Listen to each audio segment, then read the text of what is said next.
Аяз ата жөнүндө жомок. Кеч күз. Асмандагы сүрүлгөн булуттар кес-кес буздак жамгырын төгүп өтөт. Бир күнү апам арыктагы суу каймактап калыптыр деди. Барып көрсөм, арыктын бетин жалтыраган муз каптап, анын астындагы суу чулдурап агып жатат. Апама келдим да, суунун каймагы жоктура дедим.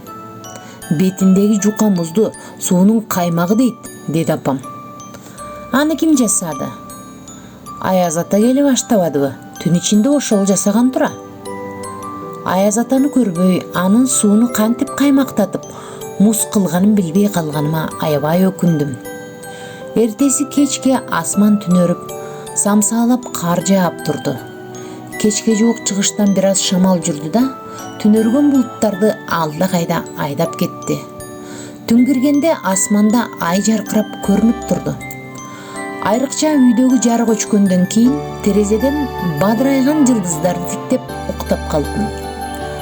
Апам эрте менен ойготуп, карасаң, сен уктап жатканда Аяз ата келип терезеге гүл тартып койгон тура, деп терезенин айнегин көрсөттү. Чын эле сырт көрүнбөйт. Терезенин айнегинен бир да жылчык калтырбай, кооз гүлдөр менен ар түрдүү жалбырактын сүрөтү каптап калыптыр. Деги эле мындай сүрөттү биздин класста эч ким тарта алгыла эмес. Аяз ата кайда?